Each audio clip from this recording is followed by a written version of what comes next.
Buenas, bienvenidos. Brujuleros, ¿cómo estamos? Hoy estamos abriendo otra columna nueva que la va a llevar adelante el doctor Matías Calero, que ven aquí, que incluso nos acompañó en una tertulia ayer haciendo un poco de reacción a las elecciones. Les cuento, Matías es abogado, también tiene experiencia como docente, y le voy a pasar un dato que tiene un podcast que se llama La Estocada.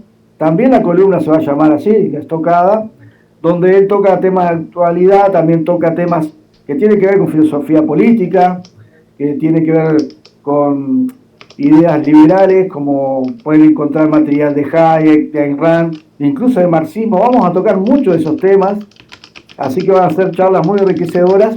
Tampoco vamos a dejar pasar por alto temas como los que vamos a tratar de actualidad, pero sin más le dejo al doctor Matías Calero, que nos va a introducir en este tema de hoy, que ayer estuvimos haciendo un pequeño repaso, las elecciones que pasaron.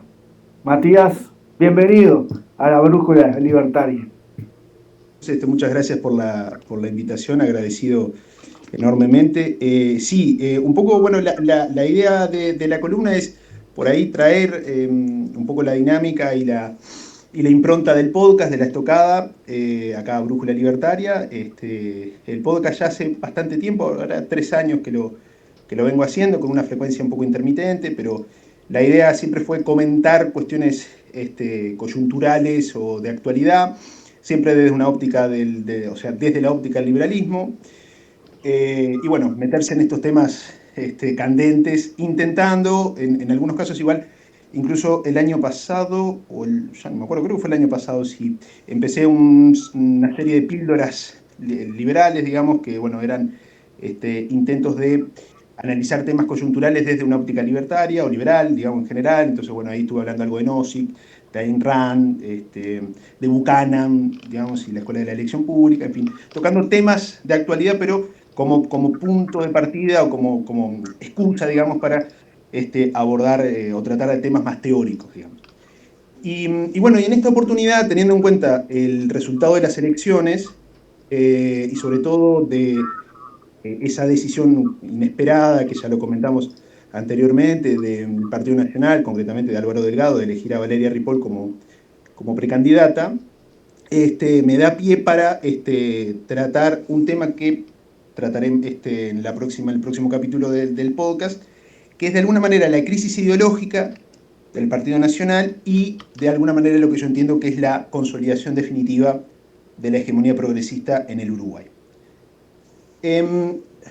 Creo que elementos o razones sobran, digamos, para justificar esta postura. En primer lugar, Álvaro Delgado, en su discurso, digamos, del domingo, luego de conocido el resultado de las internas, y bueno, cuando se supo su victoria aplastante, digamos, sobre la precandidatura de Raffo, con un 75%, más de un 75% de las adhesiones, él habló de que el Partido Nacional iba a cambiar de paradigma, ¿no? Sin saber muy bien qué significa eso, cuál es el alcance, pero habló de construir un Partido Nacional abierto, ¿no?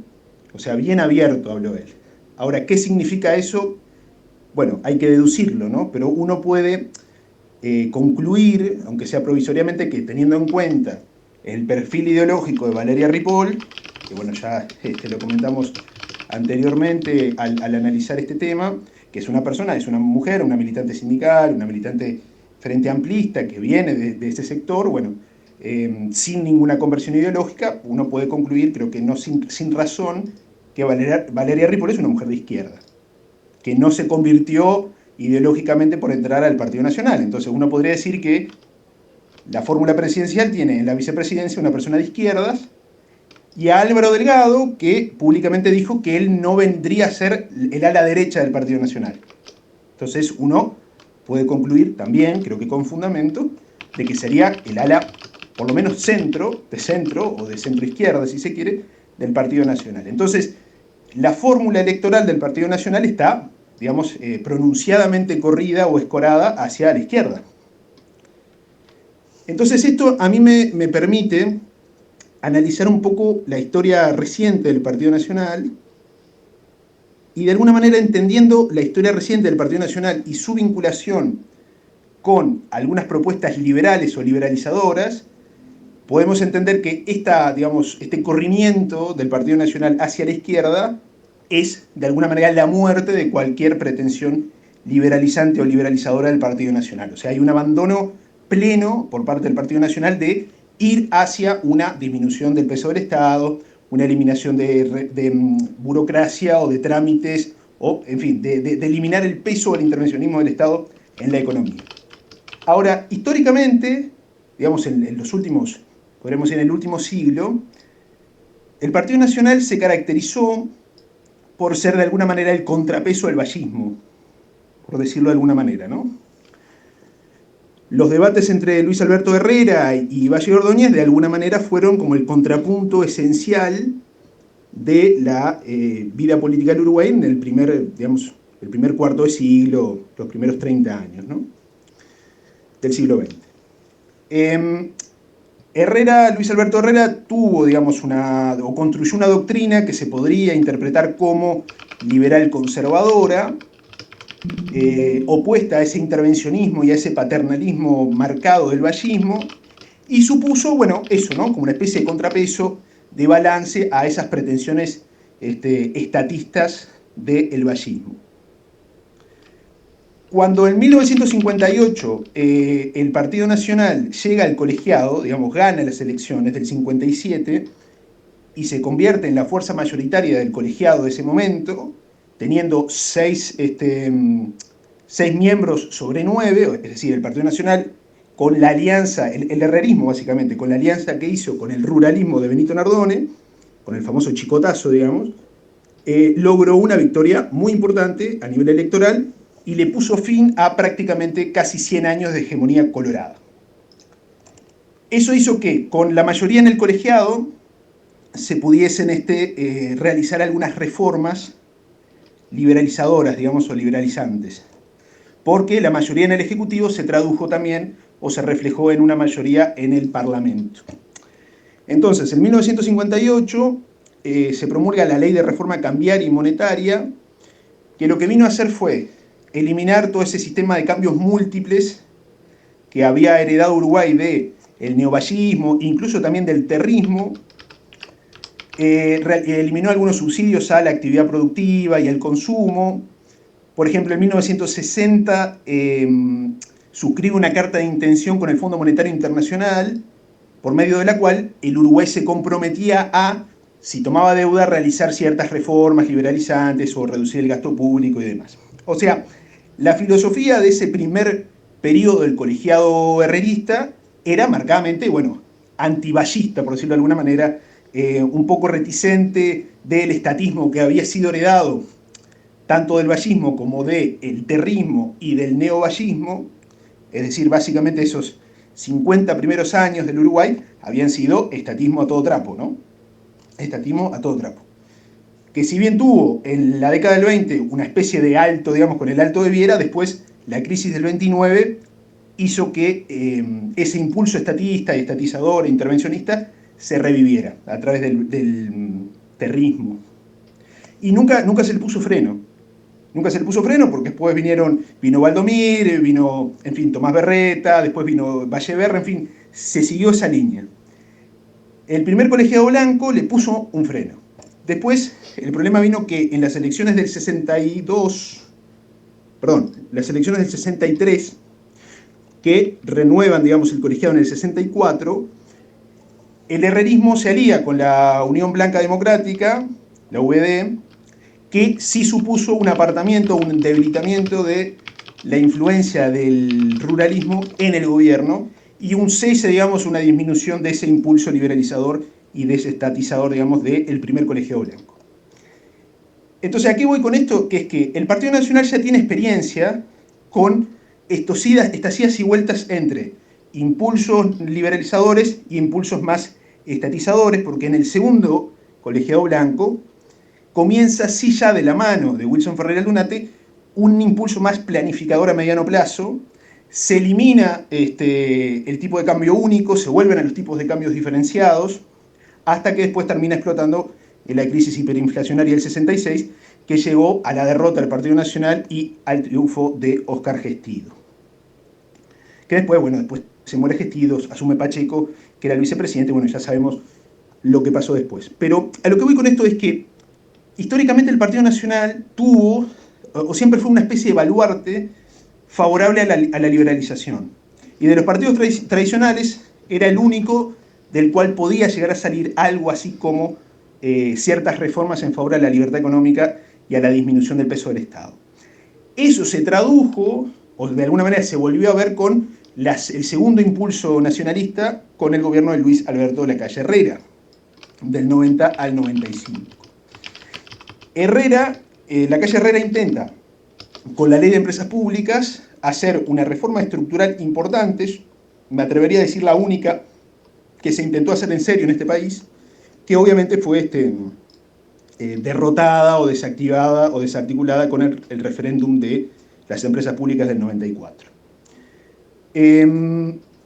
Pero por lo menos ese impulso estaba. Es decir, el Partido Nacional seguía conectando con esa tradición herrerista, antiestatista, por lo menos obviamente un antiestatismo también, o sea, tampoco hay que sobreestimarlo porque obviamente tenía una tendencia netamente ruralista, un poco lo que se vio con un solo Uruguay, ¿no? Es decir, un poco esta misma lógica de decir, sí, no nos gusta el intervencionismo del Estado, pero sí nos agrada cuando le da subsidios al campo, digamos, ¿no?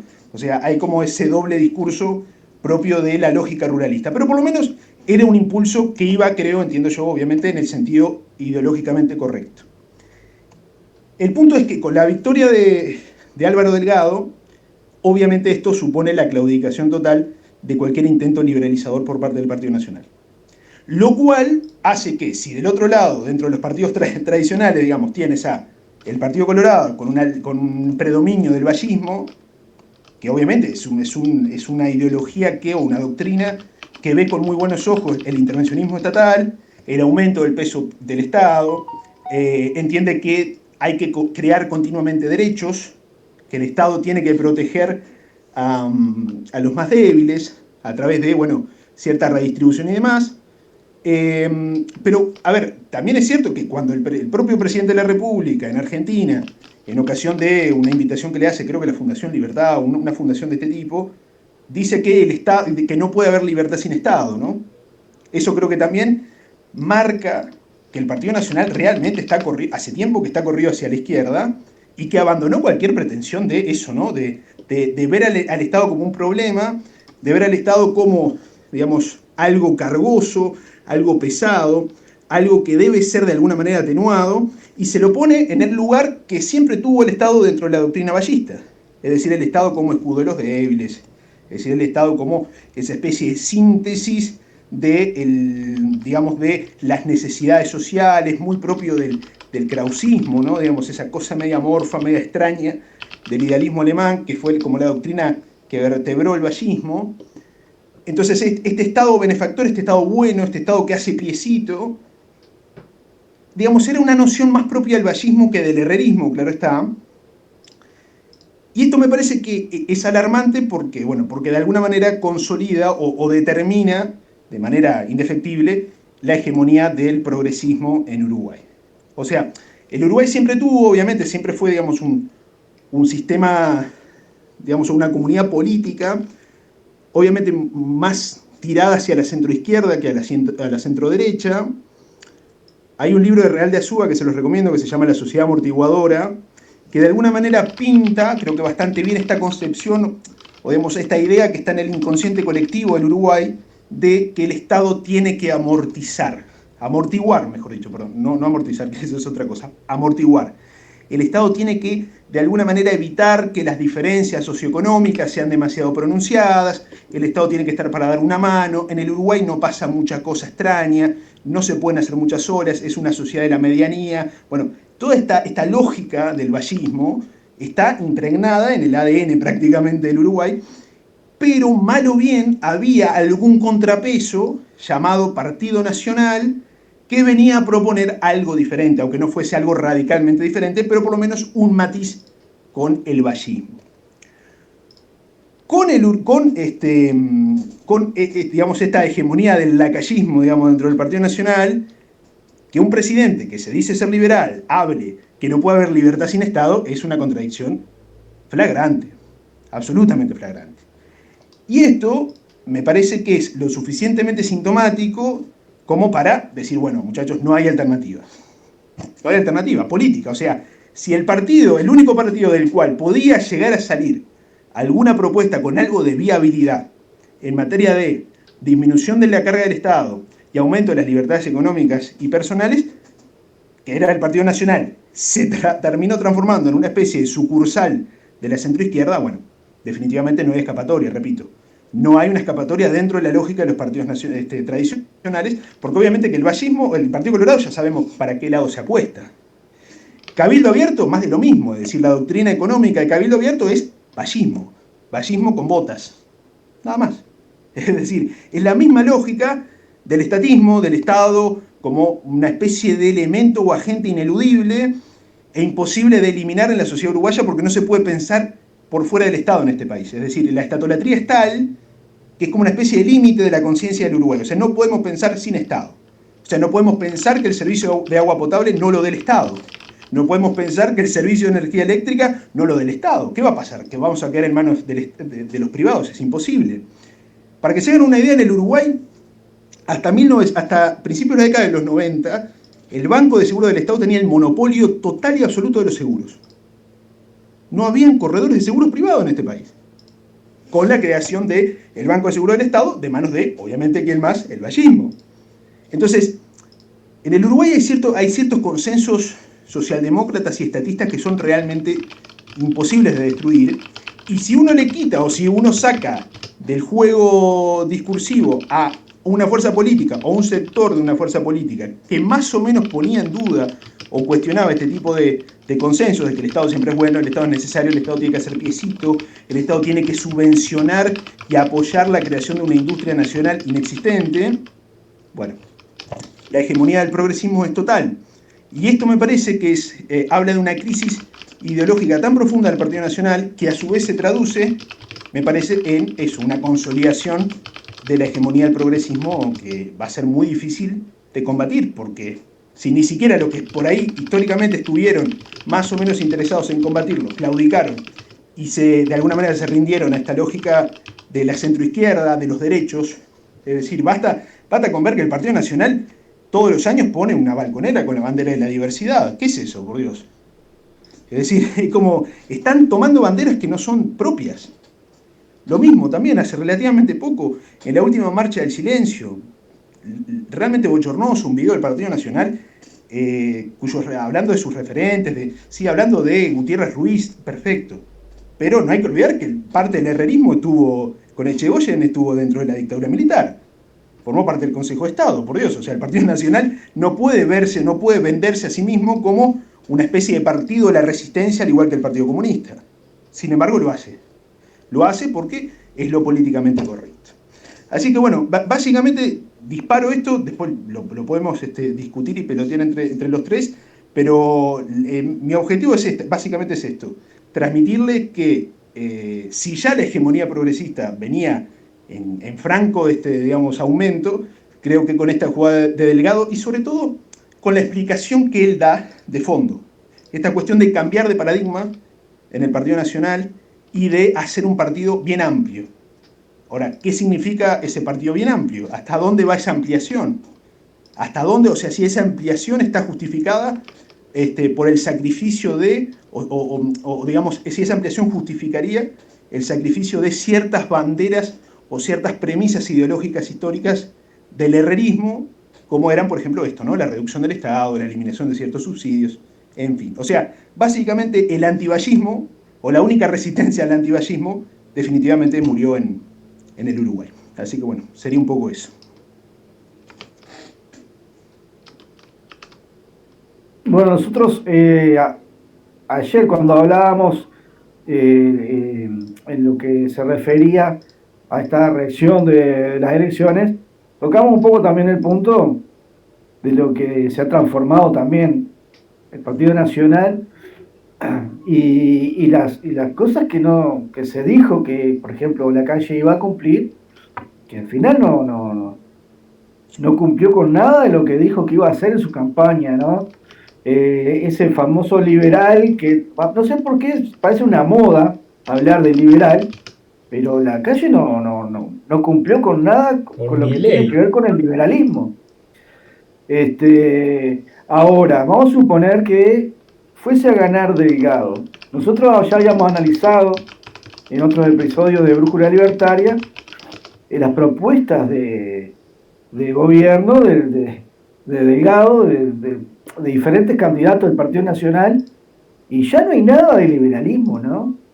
Este, a veces puede haber alguna cosa, bueno, podríamos hacer un tratado de libre comercio, pero cosas que nunca se concretan, ¿no? Pero después lo demás es bastante progresista, bastante Además, progresista. Pablo, lo más cercano a eso fue esta cuestión durante la pandemia de la libertad responsable, que fue bueno, a ver, sí, podría haber sido peor, sí, claramente. Podríamos haber tenido una cuarentena a lo Alberto Fernández, sí. No la tuvimos, bueno, no la tuvimos en parte porque los datos epidemiológicos y sanitarios se mantuvieron más o menos controlados, pero te aseguro que, bueno, si la calle Pou hubiese seguido la postura del Gach, digamos, ¿no? De básicamente cerrar todo, cuarentenar. O sea, a ver, en este país hubo una propuesta que nos olvidamos, ¿no? Pero al principio de la pandemia el Frente Amplio estaba proponiendo una renta básica universal. O sea, el modelo del Frente Amplio era encerrarnos y que el Estado nos dé plata. Era ese básicamente el modelo. Y no hubo, que yo recuerde, una resistencia fuerte por parte del gobierno a esa propuesta que era absolutamente delirante. Entonces, yo lo que veo es que el Partido Nacional no tiene absolutamente ninguna resistencia ideológica a propuestas que vengan del progresismo. Es más, les encanta, las abrazan. Si empezamos a hablar, bueno, hay que reducir la jornada de trabajo a 6 horas, bueno, esto es una propuesta que viene más de parte del Partido Colorado, lo cual no me sorprende, pero puede prender dentro del Partido Nacional tranquilamente, pero tranquilamente, depende cómo se la vendan. Entonces, yo lo que voy es que cada vez hay menos resistencias dentro del Partido Nacional, bueno, que está a la vista, ¿no? A correrse hacia la izquierda. Entonces es sumamente preocupante, porque no hay un debate de ideas, una contraposición de ideas en este país. Hay como una especie de programa único, que, bueno, que lo van No, adoptando uno u otro, ¿no? es que el votante, tú entras en las redes sociales y el votante ya no sabe qué es ser de derecha, por ejemplo, que siempre, por ejemplo, el Partido Nacional era como que era la derecha, estamos hablando hace mucho tiempo atrás, como decías tú, era la derecha y bueno, el vallismo era esa centro izquierda, socialdemocracia, pero tú le preguntas digo, a un nacionalista hoy día qué es ser de derecha, no saben, no tienen ni idea, no lo saben definir. Aparte, justo hoy me comentaban ahí en los comentarios de una de estas páginas que el mundo dice gira a la derecha y el Partido Nacional se está yendo a la izquierda, ¿no? Ahí. Ese es un punto interesante, Pablo, que justamente tiene que ver con lo que veníamos hablando. Uno ve el desplazamiento de Europa, digamos, en las elecciones europeas, o incluso el desplazamiento que probablemente se dé en Estados Unidos con la vuelta de Trump. Uno parece ser que el mundo, o sea, Occidente estaría virando hacia más posturas de derecha, no una derecha tradicional, es cierto, pero parece ser que el Partido Nacional quiere ir a contrapelo, y no sé hasta dónde van a ganar votos con esto, ¿no? Bueno, esto es una cuestión electoral que vaya uno a saber qué va a pasar. Pero sí me parece que, es más, en Uruguay nunca hubo una derecha autoconsciente y no culposa, por decirlo de alguna manera. Ni mucho menos una derecha liberal en serio, siempre estuvo teñida con algo de conservadurismo, con algo de reaccionarismo en cierto sentido, pero más o menos habían alternativas o algunas expresiones político-partidarias que podían entroncar con eso que podríamos llamar derecha. Pero ahora es la ausencia misma, porque tenés desde Cabildo Abierto hasta el Partido Comunista, es menos lo que diferencian a estas fuerzas políticas que las cosas que las unen, ¿no? Entonces, es realmente alarmante y creo que esta última jugada de Delgado creo que le pone digamos, la tapa al cajón del herrerismo y de cualquier intento de parte del Partido Nacional de dar una voz disonante en términos de política económica y gestión del Estado en cierto sentido. Porque vale recordar que la promesa de la reforma del Estado sigue incumplida, ¿no? nadie, o sea, ningún partido político le va a hincar el diente a ese monstruo que es el Estado uruguayo, a ese ogro filantrópico del que hablaba Octavio Paz. Es decir, ese ogro que come, que destruye, pero que hace solidaridad o hace caridad, ¿no? Es una cosa increíble. Todos hablan de la reforma del Estado, ¿no? Es una cosa interesante, pero nadie hace nada en ese sentido. Es más, hasta Gandini, bueno, Gandini viene de parte del wilsonismo, tampoco me extraña, pero dijo que bueno, que a él no le constaba que sobraran funcionarios públicos. Bueno, eso creo que dice mucho, ¿no? Ahora, hay un tema que parece que no, la casta política, por decirlo de alguna manera, tal vez que sea porque son castas, eh, no quieren ver, o incluso lo que más me preocupa, que los votantes, la gente, no quiere ver que todos estos sistemas de un Estado gigantesco, que crece cada vez más, termina fracasando de una forma estrepitosa.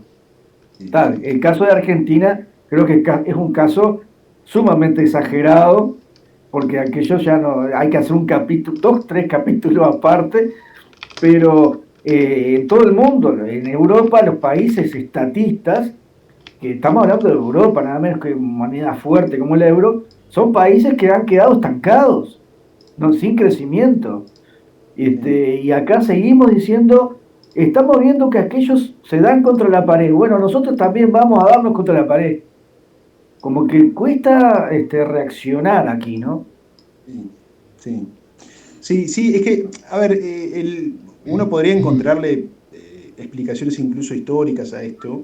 Yo creo que esa explicación que da Real de Azúa en ese libro que les mencionaba, en La Sociedad Amortiguadora, y que también él un poco también la anticipa en otro libro que es fantástico, se los recomiendo también, que es El impulso y su freno, el bachismo,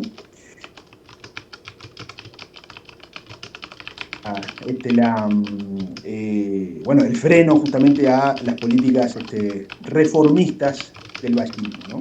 Porque no debemos olvidar que el ladero más radical del Valle fue Domingo Arena, que creó una especie de anarcovallismo, digamos, una corriente un poco particular, que era, digamos, la cara más dura y radical del vallismo, y fue el que de alguna manera propugnó e impulsó esta idea del Uruguay como un laboratorio de ideas. Eso viene de Domingo Arena. Esto que se ve hasta hoy en día, porque en Uruguay, digamos, reformas como sumamente avanzadas o llamadas progresistas, como matrimonio igualitario, despenalización del aborto, despenalización del comercio, del cannabis y demás, fueron intentos de ingeniería social que eran prácticamente, sí, de avanzada, pero tenían esta idea de que Uruguay tiene que ser un pionero en todas estas reformas que gustan al paladar, digamos, del progresismo, y con esta idea, ¿no?, de que Uruguay tiene que ser un laboratorio de ideas, lo cual es peligrosísimo. Peligrosísimo, o sea, que la sociedad política uruguaya sea como una especie de conejillo de indias, es preocupante. Y bueno, y el Estado obviamente que tiene un rol, digamos, indispensable en este laboratorio de ideas, porque el científico que especula y que experimenta con nosotros es el Estado, es la clase política que ocupa el Estado, digamos, y que gobierna el Uruguay con esta lógica. Históricamente, Uruguay siempre tuvo, digamos, primero tuvo Estado antes que comunidad política, podríamos decir, ¿no? Entonces, esto hace que ya desde los gobiernos militaristas de 1870 en adelante, con Latorre y ainda más, digamos, siguieron una línea que de cada vez más Estado, separación de la Iglesia del Estado, creación de registros públicos, en fin, cada vez más Estado, y que el vallismo toma esa lógica y la lleva hasta la radicaliza. Y en ese libro que yo les comentaba, en El impulso y su freno, Real de Azúa tiene un concepto que a mí me parece fantástico, que él describe a la ideología del vallismo como una especie de una cosmovisión que intenta empatizar con todo el sufrimiento de aquello que está vivo, digamos. Es una cosa particular. Pero lo que dice Real de Azúa es que es lo que explica que el vallismo, por ejemplo, haya prohibido las carreras de toros, las corridas de toros, los rat picks, por ejemplo, y también que se haya interesado por el malestar y el sufrimiento de los trabajadores, ¿no? Entonces, la legislación vallista es como esa especie de cosmovisión que intenta proteger a cualquier ser vivo del sufrimiento, digamos, ¿no? Eh, y esa idea se mantiene hoy en día, digamos, esta propuesta de, bueno, hay que mejorar la vida de los menos favorecidos, es algo que siempre ha sido transversal en la clase política uruguaya. Lo cierto es que hoy en día ya esta lógica no tiene ningún freno, porque ya no hay ningún límite. Porque si el límite estaba dentro del Partido Nacional, o el posible límite podría provenir únicamente del Partido Nacional, y ahora el Partido Nacional va hacia una especie de cambio de paradigma y se escora hacia la centroizquierda, bueno, no hay límite alguno. Así que creo que es una cuestión preocupante que en algún momento el Partido Nacional tendrá que reverlo, pero teniendo en cuenta la carencia de intelectualidad del Partido Nacional, obviamente que este tipo de discusiones no se van a dar, y si se dan, se van a dar usualmente, seguramente mal, ¿no? Así que es más preocupante todavía, Yo voy a porque tirar, no le veo solución a esto. un poco el Sí, nivel del debate y a tirar que el Partido Nacional simplemente está cansado de perder. Ha sido su rol en la historia del Uruguay perder, perder, perder y perder. puede ser. Entonces, en un momento dijo, bueno, si estoy utilizando esta táctica y con esta táctica pierdo el 95% del tiempo, ¿por qué no uso la táctica del enemigo? Sí, claro. Me Sí, sí. parece que es tan sencillo como eso. Sí, sí, pero ¿por qué ahora? Yo creo que porque ganó y no quiere y se acostumbró a ganar o no quiere volver a perder. Yo me parece también que hay un tema, perdón de vuelta a bajar el nivel del debate, que hay un tema del hijo contra el padre, que, También eso sí.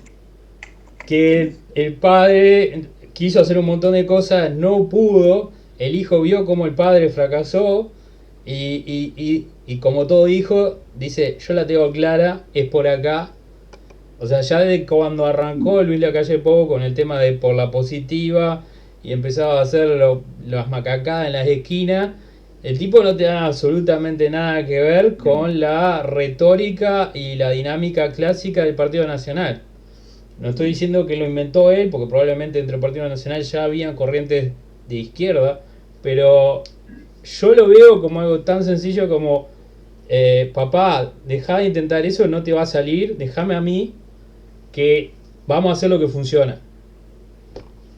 Exacto. Sí, sí, hay algo, está un poco ese mito de la muerte del padre, ¿no? Para de alguna manera hacerse un lugar. Pero igual no es menor que, mal o bien, con sus defectos y con su pobreza, digamos, la campaña de Laura Raffo era lo más liberal que había dentro del menú del Partido Nacional y sacó menos de un 20%. Eso me parece que dice mucho. Que un 75% de los votantes nacionalistas hayan apoyado a un candidato que decía, que no dijo nada, bueno, la nada misma, desde el punto de vista de propuesta, ¿no? Fue bueno, segundo piso de transformaciones, continuamos, 2 tics, patatín y patatán, pero no era nada, o sea, no tenía contenido. Fue una campaña vacía y lo va a seguir siendo, porque nada indica que Delgado vaya a complejizar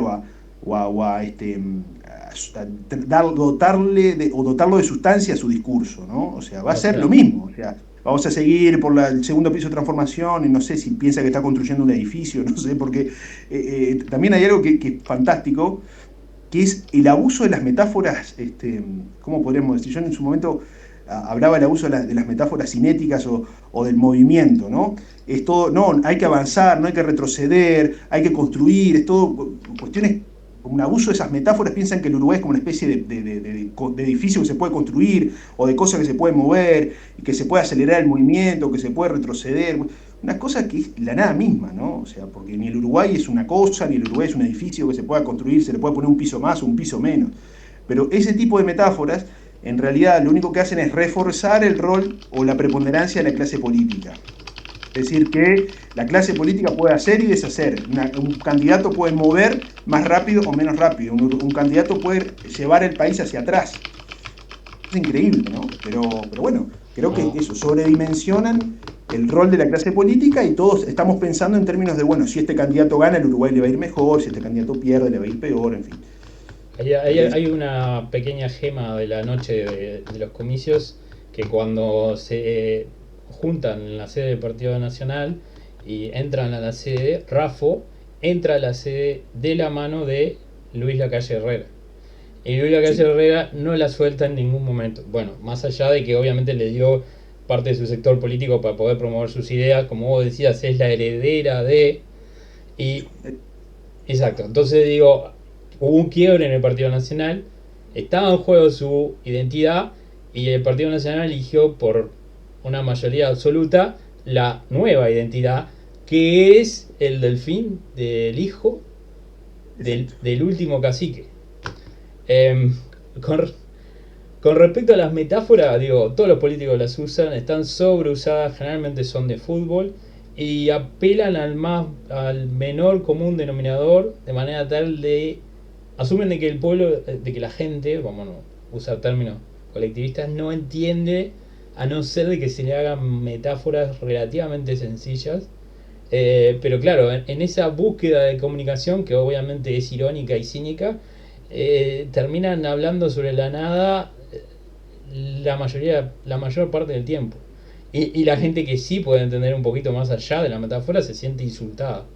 Entonces digo, no sé si ganan con ese tipo de estrategia. No hacen ninguna de las dos cosas que Yo pretenden no hacer. sé, yo no sé, pero creo que es lo único que parece ser que tiene algo de rédito electoral, porque yo creo que también es una lógica, digamos, es como un círculo vicioso, porque mientras más pobre sea el discurso de la clase política, más pobre van a ser las preferencias de los votantes, y mientras más pobres sean las preferencias de los votantes, más pobres van a ser las propuestas de la clase política. Entonces, es un círculo que se retroalimenta, pero negativamente. Entonces, si, obviamente, si ningún candidato eleva un poco el nivel, y yo, digamos, acá cuando hablo de elevar el nivel, ni siquiera estoy hablando de intelectualizar mucho la cosa, porque eso es evidente que no da, que no rinde.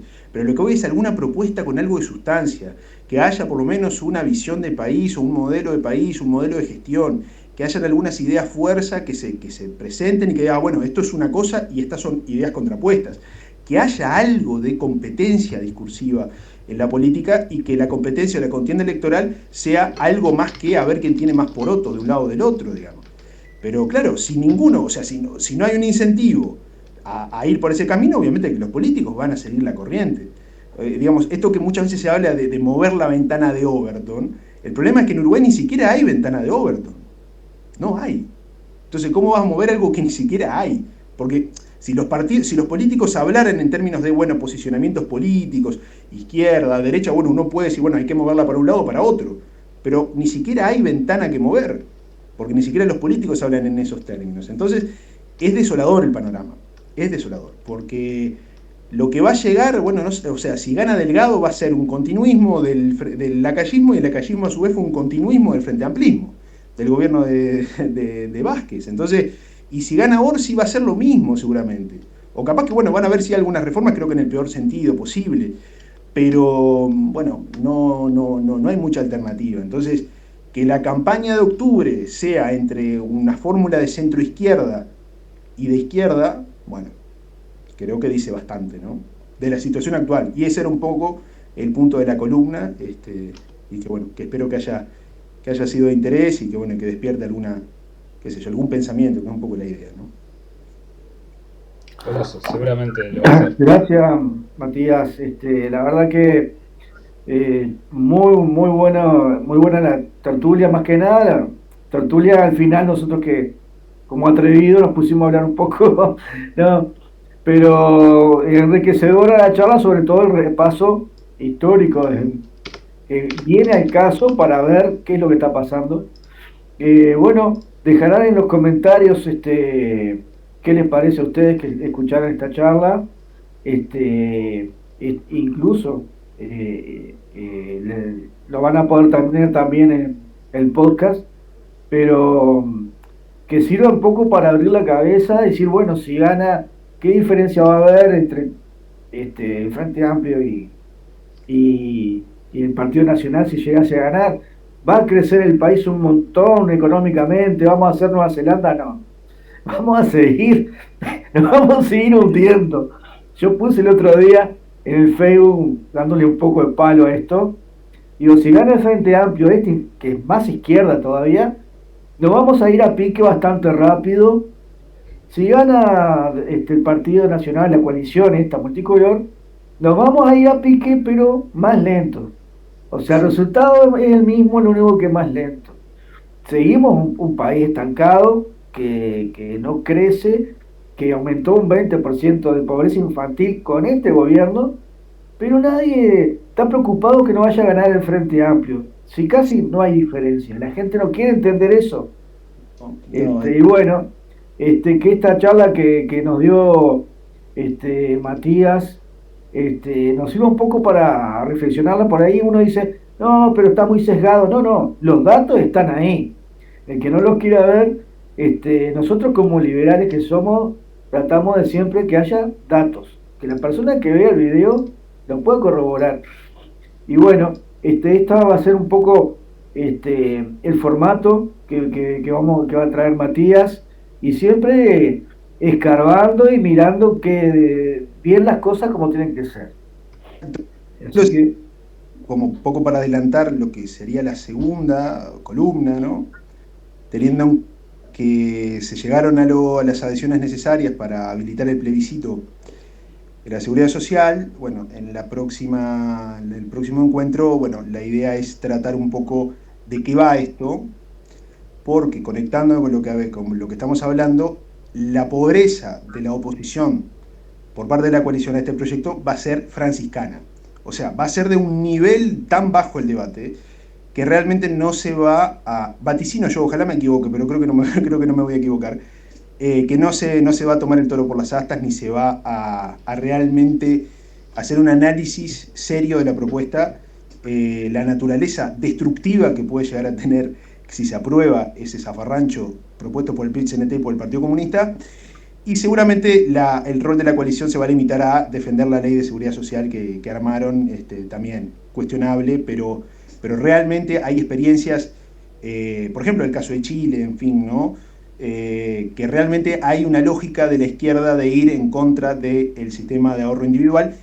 Y bueno, un poco el objetivo de esa columna es analizar de alguna manera los fundamentos ideológicos de ese encono o esa oposición de la izquierda al sistema de ahorro individual, que es básicamente un tema de libertad, ¿no? O sea, no les agrada que la gente ahorre y que la gente pueda tener un retiro por fuera del Estado, ¿no? O sea, su modelo es de alguna manera repetir ese sistema bismarquiano de los seguros sociales y del retiro a través del Estado, y que básicamente los jubilados dependan de cuánta miseria les da el órgano de previsión social a una persona retirada. Entonces, un poco ir por ese lado para bueno, analizar un poco el artículo 67 de la Constitución, qué es lo que significa, y bueno, ir un poco por ese lado.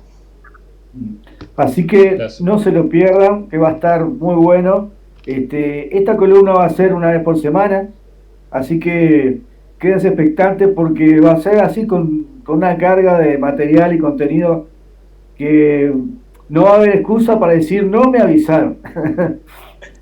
Bueno, Fernando, ¿tú querías agregar alguna cosa? Nada, hasta el próximo episodio, Brujuleros. Que pasen muy bien. Perfecto, Matías, muchas gracias. Nos vemos, gente. Chao, chao. Brujuleros, arriba.